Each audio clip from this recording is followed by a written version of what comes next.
How's it going, everybody? My bad here. Coming today with another knife overview.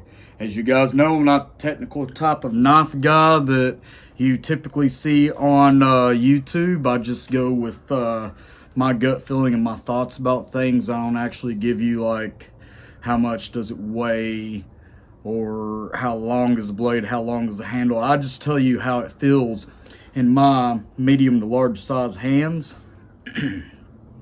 Because I'm 5'7", about 190, 200 pounds. I carry myself, got a little bit of a beer gut, everything else is muscle, but my hands are short and fat, really. So it's real tight getting a medium size glove on, and a large size is a little bit loose. So I say it's about a medium to large size hand for reference.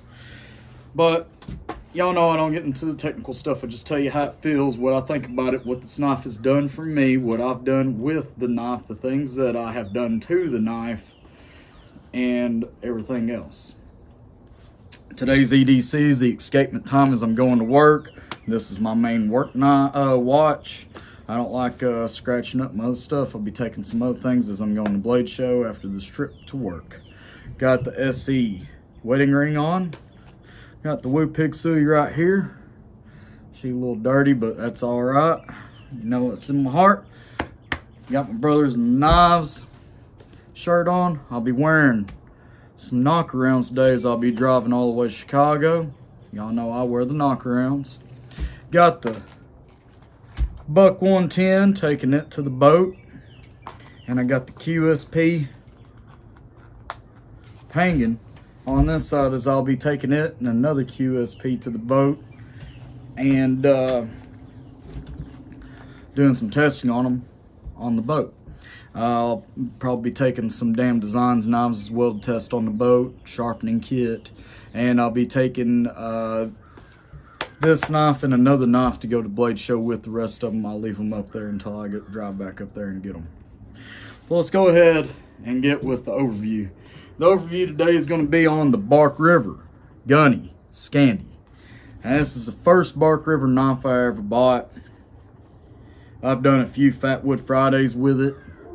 I've done some other fires with it that y'all didn't see on camera as we'd be sitting around the old fire pit at night drinking some old Badweisers. And I've done some bushcraft stuff out in the woods with it. One of these days I might take y'all out there in the woods and do something with it as well. Got a little bit of rusting built up on there as I left it in the car after a party. That's where I went and got it from. I guess I got it there. So I'm going to clean it up before I go. Throw some alcohol on it, and a little bit of love on it, a little bit of oil. This knife is in CPM 3V. When I got it, there was no chipping on the blade, but there's a little nick right there now, a little roll, and a little bit right here. CPM 3V is very tough, so that's not a chip, that's just a roll, and I could probably strop that out, make it straight again. At the very least, it wouldn't be very hard to sharpen out, and I may do that when I come back from Blade Show. Now, the handle fits me fine. There's about 1/4 of an inch sticking out the back. I'm not fully choked up on it. When I'm fully choked up on it, there's about 1/2 inch to 3/4 of an inch sticking out on the back. But with that palm swell, getting a mid grip feels best for me as I'm bearing down. I have very good grip on that. The only thing that this thing's really missing is a little bit of jimping on the spine right here. Would make this a lot more fantastic. And when I'm doing the shavings on the fat wood, it will make it a lot better. But this 90-degree spine hasn't failed me yet, and it chews up fat wood anyways. So it really doesn't need it. It would just be a awesome additional add-on in my opinion. The black micarta is polished, but not so polished that you can't get a good grip on it. This micarta of Bark Rivers is some of the best micarta I've ever seen in my life. The grip that I can get into these knives and the purchase that happens when I bear down, even when I'm all sweaty, it's not like other micartas that will just soak in my sweat and then it just becomes a slimy little handle thing, I guess. My buddy Brothers Knife Salty Redcorn put this lanyard on it. I like the lanyard. When I haven't yet, but if I ever dropped it in the woods or something, it'd be a lot easier to pick out in the leaf litter instead of this black micarta handle that can, and I guarantee you has the potential of blending into nature. The blade is about, I don't know, about 4 inches, somewhere around there. Looks about 4 inches to me. It's not an extremely big knife as a bushcrafting knife would usually be, but it's the perfect size for me. This is about around the size of a fixed blade that I like. I don't go through the woods chopping on limbs and stuff like that with my knives. I carry a hatchet. I'm a very big advocate of bringing the proper tools for the proper situation, and I also know as a backpacker that ounces mean pounds and pounds means hurt, or however you want to say that little saying. But what's also going to hurt you is doing this for an hour when you can take a hatchet and hit it 3 times and it's done. Take the proper tools that you need for your proper job. That's my philosophy. My little Boston Terrier's outside the gate crying wanting in, so give me 1 sec. I'm back. Right. Got the old boy up here. Come on, boy. Come on. That's my man. I know. I don't want no stinky kisses though. And everybody's looking at your butt now. No, this old man, he wanted to be let in. He's a good dog. But anyways, back to the Gunny Scandi. So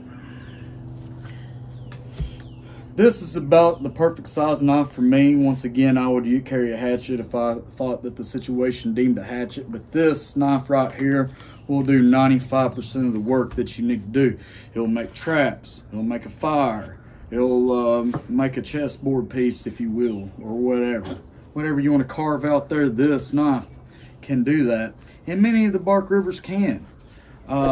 There's some bark rivers that are a lot bigger that I necessarily wouldn't go for a situation that I would put this one in, because this has got more versatility than those bigger knives do. Not saying that I wouldn't own them, because I definitely would. Big fan of Bark River. If you haven't noticed, in the past 4 years I've bought 4. I mean, not 4 years. In the past half a year I've bought 4. So I'm a very big advocate of Bark River. I mean, there's not a better knife brand, fixed blade, in my opinion. There's just not. The sheath on this has been shaped, as it's not just leather that comes out, but it's been shaped to where it doesn't stick into you or anything while it's on a belt loop. It's been cured in certain spots. I probably need to put some mink oil on it just to protect it a little bit more. The stitching on it is thick enough and put in the right spots and protected well enough that you're not going to be cutting into it, no matter how that knife goes around into there. The bite on it, which this one would never be upside down, but the bite on it, you see, it's got enough purchase that if it was dangling upside down, it's not coming out, but it's real easy to pull out. And this knife isn't designed to be wore upside down anyways. It's designed to be carried like this, so I don't have any fear of this ever coming out. Nothing's going to grab a hold of it and shake it out or anything, is what I'm getting at. For all the things that I've done to this knife, and I still have not sharpened it once, it's held up very, very well in the past 6 months. I bought this, I think, around September or so of last year. So 7 months or whatnot. Whatever Salty did to it, he didn't put an edge on it or sharpen it or anything. And it came back in just fine shape. So this is going to be a knife series of my Bark Rivers and the future Bark Rivers I get in the future. So I will be putting this in a series on one of my pages. So go ahead and start checking those out. Highly recommendable. The price point might be steep for some people. I bought this one for $180, even though the sticker price on the box said $299. The sticker price from the pawn shop said $179, but the box price said $299. I'm very, very happy with that price. Now, I have bought a Bark River for $300. Those price points can get pretty up there. Law of diminishing returns. Do I think that you're getting an excellent knife for that price? Hell yes, I do. The fit and finish on these things are above and beyond. The materials that they use are the right materials. They are worth every penny you spend. This lot knife right here, if taken care of properly, will last not only your lifetime, but your great-grandson's lifetime. That's how well made these things are. These will be long here after I'm gone, and I'm still a fairly young man. I appreciate y'all watching. Please like, share, and subscribe. Tell old My Bad what you'd like to see. Put a comment in the comment section, say, hey, my bad. I think you need to do a little bit more technical stuff with your knives. Tell us weight and whatnot. I'm not going to do that, but I will listen to you and I'll give you a comment back. Tell you why I'm not going to do that. But go ahead and feel free to comment in there. Tell My Bad what you'd like for him to do anyways. And we'll discuss it in the comment section or on a DM in an email. Or on Instagram. Follow me on Instagram. Follow Brothers and Knives and follow Tactical Everyday Dad. Hell, follow everybody that I follow. Please. Show us all some love. Y'all have a good one. Bye-bye.